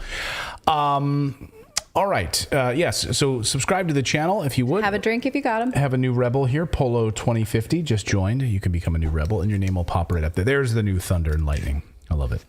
It's so nice. It's I love it. Well, it's technically just lightning, but we can say thunder and lightning. I feel it. I feel it rumble through me. My son the other day goes, Daddy, did you see the thunder? And it's so easy as a kid. I'm like, well, no, I didn't. But I definitely heard it. But I definitely saw the lightning. He's like, yeah, that's what I meant. When he was a baby, he would go, 4, like Thor. Anytime he heard lightning and thunder. Yeah. Or when he heard lightning and he saw thunder. Awesome. Yeah. He'd go, Thor is up there. Thor! He would just scream in the house. All right. I want to show you one of the most really eye-opening pieces of video that I've seen in a long time. And this is just fascinating. I'm going to play this video. And first of all, who you're seeing here is former CIA Director Mike Pompeo at a green screen during an event. And I'm just going to play it. I'm not going to say anything about it. And then we'll come back and talk about it. It is amazing. Watch. Sir, P-U-R-S-E-R. And his first name is Benjamin.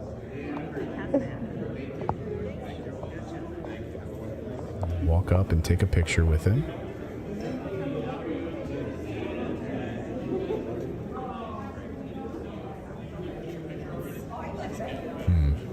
So what did he hand him? That's what you call service. You've been served, Mr. Pompeo. So he thinks he's there to get his photo taken. Like, come on up, this dinner event. You can have a special dinner and you can have your picture taken with Mike Pompeo. The guy should have at least taken a picture because, when you prove to the court that you've served someone, there's more than a video. There's like a... That would have been great, actually. Yeah. Smile. All right. What do you got in your hand here? I just want you to have this after our photo. This is, you've been served. Can you hold it for the photo? This is it. You've been served. So what's this all about? The lawsuit claims that he provided oversight for a criminal conspiracy to violate the Fourth Amendment rights of American lawyers and journalists inside the Ecuadorian embassy in London. Of course, all around journalists, healthcare providers, and other people going to the Ecuadorian embassy in London to meet with Julian Assange. Now, Pompeo, of course, is one of the biggest defendants in this case, which also names the CIA, current firm UC Global and UC Global director David Morales-Gillian. They are accused of spying on WikiLeaks, publisher, and the founder Julian Assange, and his visitors while he was seeking refuge inside the Ecuadorian embassy in London. So the lawsuit is amazing because we know that the CIA, under the direction of Mike Pompeo, planned to kidnap and then assassinate Julian Assange. Can you imagine that meeting at the White House? I have an idea. This WikiLeaks guy, we have a meeting. We're going to go grab some scones, go grab some seltzer water back there, grab your coffee, because we're going to talk about this. So there's a guy named Julian Assange. He just released a whole lot of information about I don't think it's that uppity. I think it's just like in the Bourne Identity, where it's like, go get him. Don't tell me what you're going to do, but do the thing. And they meet in the cafe, and it's spoken in innuendo. There was much more of a paper trail about it. Because Yahoo News broke the story, I think right? It'd have to be somewhat uppity.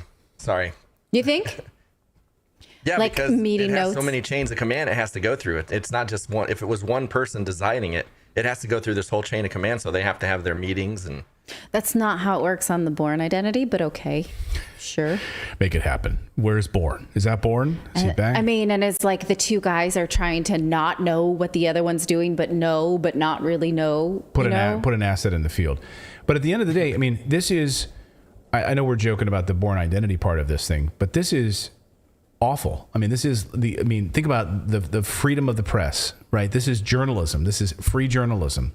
We're watching it, collapse before our eyes. And a lot of it hinges on what happens with Julian Assange. So Yahoo News broke the story and the details around how the CIA considered abducting and possibly murdering Assange while he took refuge in the Ecuadorian embassy in London to avoid being extradited on fake, drummed up rape allegations that were then dropped in 2017. Then they had more than 30 former officials say that former CIA Director Mike Pompeo was apparently motivated to get even with WikiLeaks.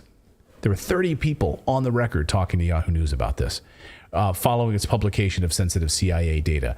Now, Deborah Herbeck, the reason that this lawsuit is fascinating is because it's not necessarily about Julian Assange himself, but it's about the people who were going to meet with Julian Assange and what these people were doing to them without their knowledge. So Deborah Herbeck, she's a lawyer that went to visit Assange at the embassy, and you think, oh, attorney-client privilege, right? You go in I'm in a safe spot. It's, by the way, it's technically sovereign Ecuador here in London, right? What is the CIA involved in this? How are they involved in the Ecuadorian embassy? So she goes in to meet with Julian Assange, and she explains how, they took our phones. They basically did disk images of our phones. They literally copied SD cards, anything we had, computers. They stole it, basically wiped it and stole the data and handed it back. And they did it while they were hidden and while they were inside meeting with Julian Assange. Listen to Deborah Herbeck, the lawyer who met with Julian Assange. On arrival, there was a strict protocol for the protection of Julian, we were told. Passports, mobile phones, cameras, laptops, recording devices, and other electronic equipment were turned over to the security guards in the lobby.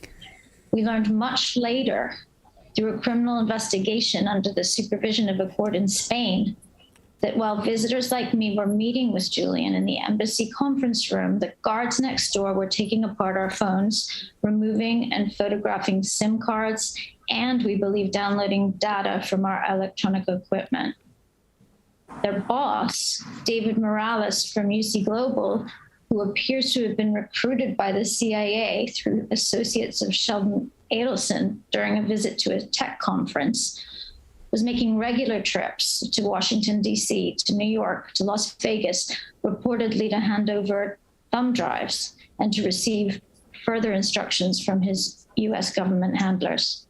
In other words, during our meetings with Julian at the embassy, recordings of our confidential conversations and the contents of our electronic devices were being delivered into the hands of the United States government. I'm a New York lawyer.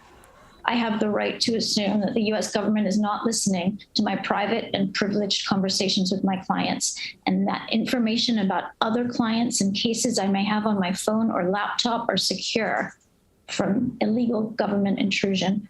This is not just a violation of our constitutional rights. This is an outrage.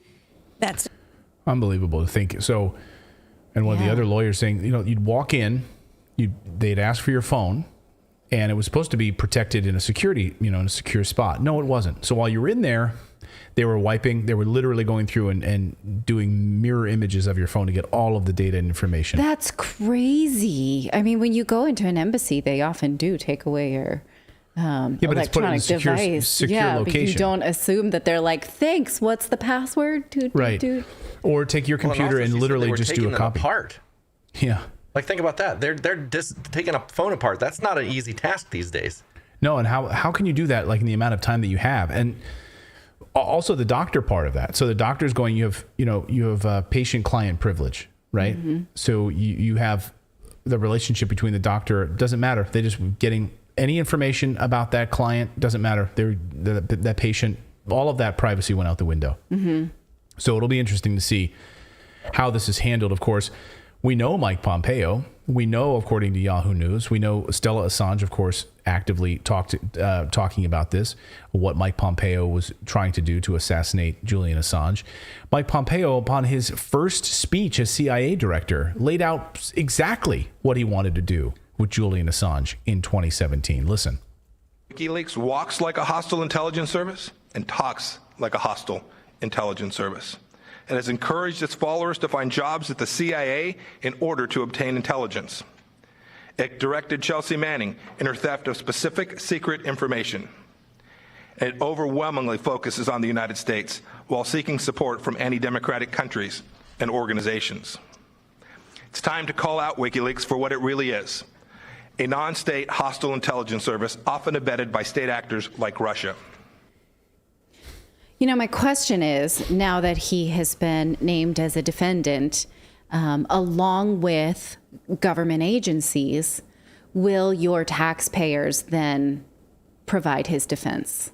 Probably, if it was done under the He served personally, but he can claim that what he did was on behalf of the job. And so it will be taxpayer-funded lawyers that defend him against this. So then we will collectively defend this behavior. Well, that means, it's basically the United States against those people. Yeah. Yeah, saying we have the right to do it and we defend him for having done it. Because, taxpayers will defend. I believe, if I could see the screen again, that the CIA was named as well. Oh, yeah, the agency was, yeah. The CIA, the agency, as well as Mike Pompeo personally. So that defense will be thrown under, most likely, one law firm, one lawyer. Here's the complaint, Philip, if you want to take it.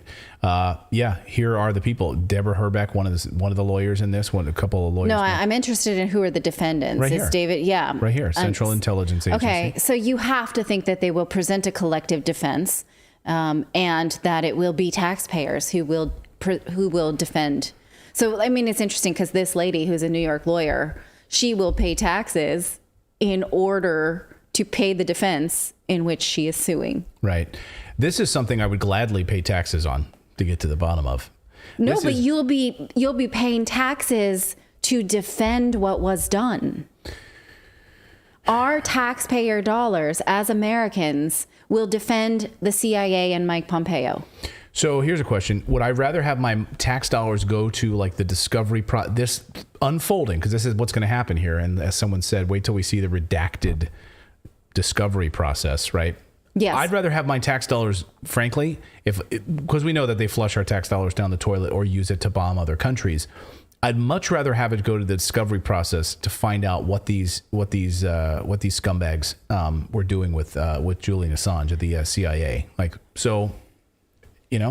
But then our taxes will also pay a settlement for having done it, and it will be an expensive defense. Or someone, It will, and it's all going to be redacted because it's going to fall under the auspice of, we can't share this because it goes against the national security, like somebody in danger, so we can't share any of this information. And plus, they've got the deepest pockets, so none of those people aren't going to be able to afford to keep this going for years and years, where the government could. Yeah. I don't know. I mean, this woman is suing on behalf of herself, so she can maybe. But it feels awful to know that we collectively are against her, right? Because we're taxpayers, and so now we will fund the defense for this. Yeah. Well, let us know your thoughts on this, and we will be following this case to see how much of it is unredacted and what we'll actually be able to present here on the show. We'll be watching this closely. I can't wait to see how. I'd love to see Pompeo. Hope this is open trial. You know, if it ends up going to trial, I would love to see this. Cameras in there. I'd love to see Pompeo sweating and having to explain the going at, and having to account for this assassination piece. I wonder if that'll even come up or if that's admissible as part of this. Let's see if he lies, cheats, and steals under oath, right? Right, which he's proud to say he does. Maybe they'll do the they'll do the trial live from Guantanamo. Live from Guantanamo Bay. All right. So let's take some of your super chats before we do a few super chats before we get out of here. While David's getting those ready, please sign up for our daily newsletter. It's totally free. It'll be delivered to your inbox on the East Coast time tomorrow, first thing in the morning. If you're on West Coast time, or you're in New Zealand, or you're in Australia, you'll get it later in the day. We are going to be working on an update on New Zealand tomorrow. I've heard from a number of our New Zealand viewers. So we're going to be covering that story, but it's something we've been looking at. So we will have some details on what's happening in New Zealand tomorrow on the show, and some explosive stories as it relates to the Department of Homeland Security we will be talking about on the show tomorrow as well. So. All right. Skylar Chase, not sure if you guys covered the Seth Rich story. The FBI wants 66 years to release documents from his laptop they originally denied possession of. Yeah, 66 years. We didn't cover that on the show today. Did we cover it in the newsletter this morning? I'm not familiar with the story, so no. Yeah, we didn't. Then it was not in the newsletter. But thank you for alerting. I'll look into it. Yes. Taking a play out of the FDA playbook.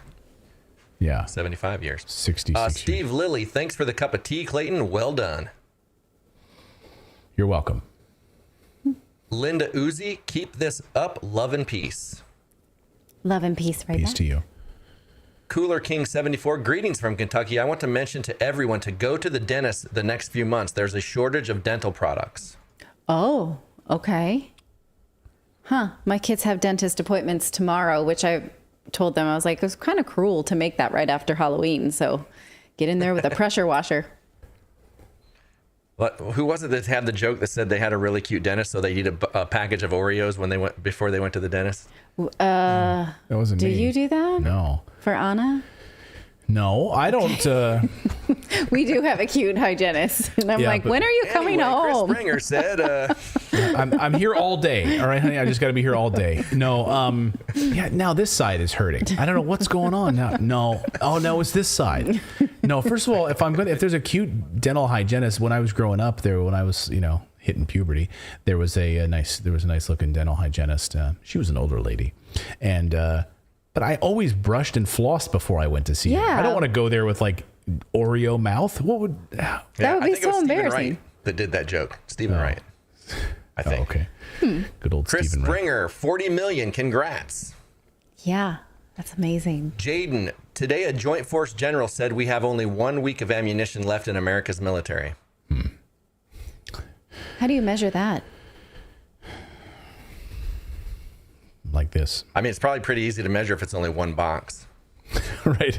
Has anybody seen that box of ammunition? Well, I mean, we were talking about the rate of usage of diesel fuel, but what is our rate of usage of ammunition when we are not at war, according to Congress? Wink, wink. Yeah. Cisco Kid, if I buy a mug, does a tiny Grover come with it? Give you a puppy. If we sold our mugs in a little tiny, our little mini pincher, Grover. Like Bridesmaids, where the party favor is a puppy. We'd love to give you a puppy. Man, he went crazy today. I took him for 2 walks in the morning and then this evening, and he went crazy with these cats today. I mean, he was like, I'm like, you pretend like you didn't see them yesterday and do the same thing yesterday. And then you do the same thing the day before that, and you try to get them, and you're never going to get them because I've got you on a leash. It's not going to happen. I wouldn't know what to do if I caught one. I'm like, what does he say? I don't know. It's from the Joker. A dog chasing an ambulance or something. Yeah. All right, we got 3. I'll do 3 more. Okay. Gerard Winkler, greetings from Austria. Thanks for your content. Greetings right back. And Christopher Olson, love you guys. Thanks for all you do. Thank you so much. And then Bora Todd, Ecuador. Ha, I was married to the former president's niece. That government is as corrupt as Ukraine and Biden. And we'll end there.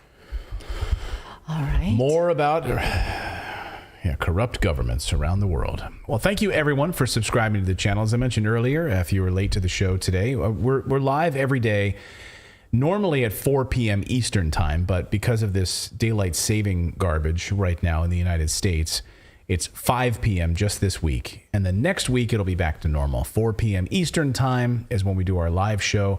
Please hit the subscribe button and turn on a little bell notification so you're notified when we go live, because tomorrow we've got a very big show for you. This is no joke. We've got some really important guests that are going to be here on the show. One of them with a bombshell story that you haven't heard before. And it's really, really eye-opening.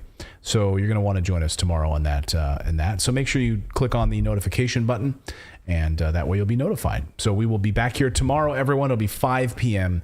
Eastern time tomorrow.